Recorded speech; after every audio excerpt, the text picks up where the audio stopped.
Kisah Syekh Maulana Malik Ibrahim, memiliki karomah turunkan hujan dan disegani Raja Majapahit. Kisah tentang Wali Songo telah tersohor di seluruh Nusantara. Para penyebar agama Islam ini, selalu dekat dengan rakyat. Salah satunya adalah Syekh Maulana Malik Ibrahim, atau juga sering disebut sebagai Sunan Gresik. Syekh Maulana Malik Ibrahim, merupakan salah seorang yang pertama menyebarkan agama Islam di Tanah Jawa. Dari 9 anggota Wali Songo, Syekh Maulana Malik Ibrahim merupakan yang paling senior. Dalam sejumlah catatan sejarah, disebutkan kedatangan Syekh Maulana Malik Ibrahim ke Tanah Jawa, disertai oleh sejumlah pengikutnya dan menempati desa Sembalo yang kini dikenal dengan wilayah Leran, Kecamatan Manyar, Kabupaten Gresik. Dia juga mendirikan masjid pertama di desa Pasucian, Kecamatan Manyar, Kabupaten Gresik.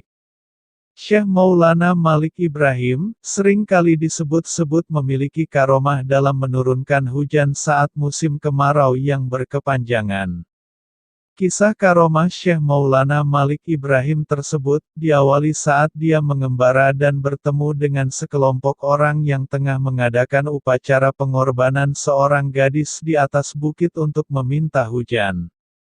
Dalam upacara itu, sang dukun telah siap menghujamkan sebilah pisau ke dada gadis cantik yang dijadikan persembahan bagi dewa hujan. Wanita itu adalah gadis ketiga yang dipersembahkan ke dewa hujan, setelah 2 korban sebelumnya dipersembahkan namun tidak juga membuat hujan turun dari langit. Melihat hal itu, dari kejauhan Syekh Maulana Malik Ibrahim berteriak lantang mencegah praktik persembahan manusia itu. Tetapi ujung pisau telah sampai ke dada si gadis malang. Namun keajaiban terjadi, pisau itu tak mampu menembus dadanya. Dukun itu merasa ada kekuatan gaib yang menghadang tenaganya menekan pisau ke dada gadis cantik itu. Sampai kemudian dukun itu terlempar jauh. Kemudian Syekh Maulana Malik Ibrahim mendekat. Dengan rasa marah, dukun itu menanyakan kenapa Syekh Maulana Malik Ibrahim menghalangi pelaksanaan upacara persembahan manusia itu. Sudah berapa gadis yang dikorbankan? Tanya Syekh Maulana Malik. 2, jawab dukun itu. Apakah setelah 2 nyawa itu melayang, hujan turun? Tanya Syekh Maulana Malik Ibrahim lagi. Dukun itu terdiam. Memang setelah 2 persembahan lalu, dewa hujan belum juga bermurah hati menurunkan airnya. Tetapi dia meyakini setelah yang ketiga ini, dewa hujan akan mengabulkan permohonannya, yang juga merupakan permohonan semua penduduk di daerah itu. Sesaat setelah menyadari kondisi yang dialami penduduk, Syekh Maulana Malik Ibrahim berujar, "Bila hujan dapat turun, masihkah kalian akan mengorbankan gadis ini? Yang kami inginkan adalah hujan, Tuan. Jika hujan turun, kami akan bebaskan gadis itu," ujar seorang penduduk. Syekh Maulana Malik Ibrahim lalu menjalankan salat istisqa untuk minta hujan. Karena karomahnya membuat hujan turun dengan deras, mengakhiri kekeringan di daerah tersebut. Orang-orang yang menyaksikan itu menjadi takjub dan tak kepalang gembiranya. Mereka serentak bersujud seperti menyadari bahwa Syekh Maulana Malik Ibrahim adalah seorang dewa. Tetapi Syekh Maulana Malik segera mencegah dan menyuruh mereka bangkit. Dengan lembut dia menjelaskan semua adalah berkat keagungan Allah SWT, Tuhan yang sebenarnya. Dengan takjub dan mendapat pencerahan dari sebuah tanda kebesaran Allah yang baru lewat tadi, orang-orang itu menyatakan ketertarikannya pada Islam. Mereka ingin memeluk Islam dan belajar mengenai ajarannya. Lalu orang-orang tersebut diajarkannya mengucap 2 kalimat syahadat dan masuk agama Islam. Selain mampu menurunkan hujan, Syekh Maulana Malik Ibrahim juga memiliki karomah lainnya yaitu dapat mengubah beras menjadi pasir.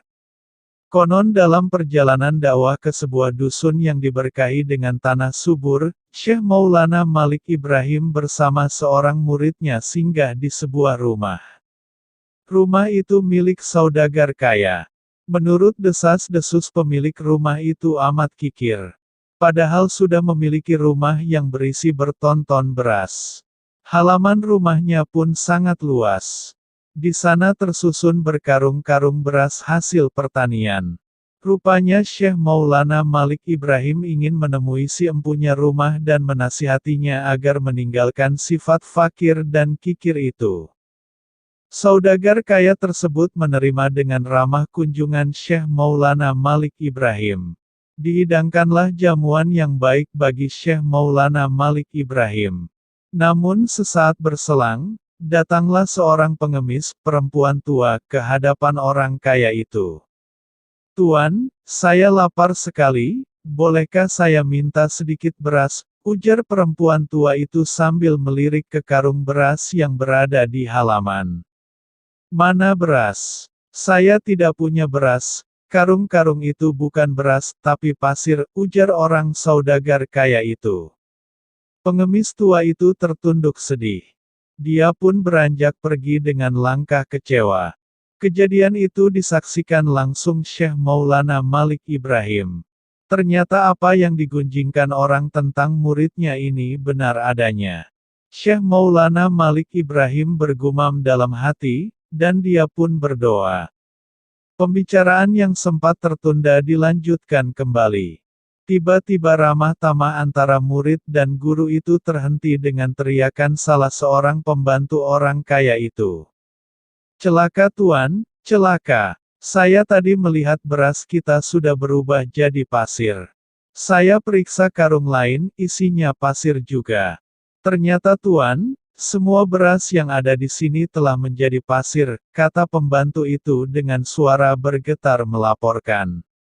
Orang kaya itu terkejut, segera dia beranjak dari duduknya, dihampirinya beras-beras yang merupakan harta kekayaannya itu. Ternyata benar, beras itu telah berubah menjadi pasir. Seketika tubuh orang kaya itu lemas. Dia pun bersimpuh menangis. Syekh Maulana Malik Ibrahim lalu menghampirinya.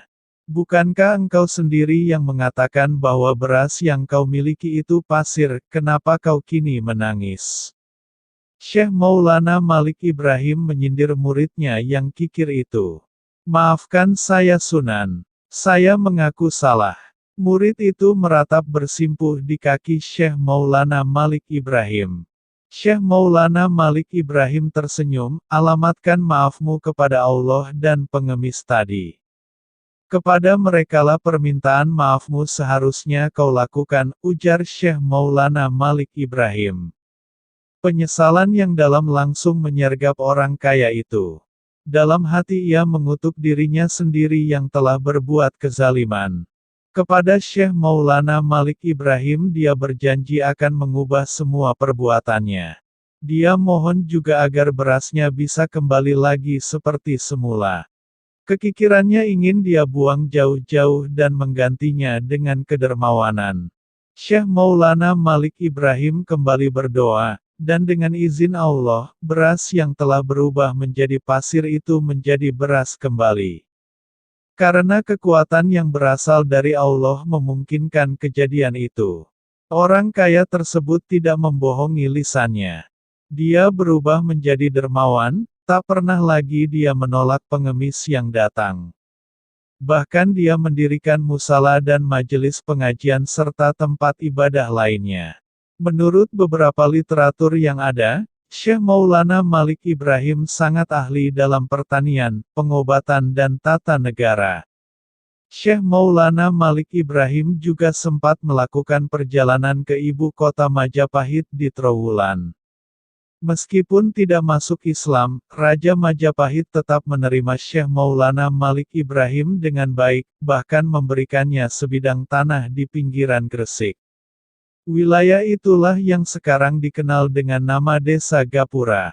Cerita rakyat tersebut diduga mengandung unsur-unsur kebenaran, mengingat menurut Groenevet pada saat Maulana Malik Ibrahim hidup di ibu kota Majapahit telah banyak orang asing termasuk dari Asia Barat. Itulah kisah Syekh Maulana Malik Ibrahim atau disebut Sunan Gresik. Semoga informasi ini bermanfaat. Jangan lupa like, komen, dan subscribe.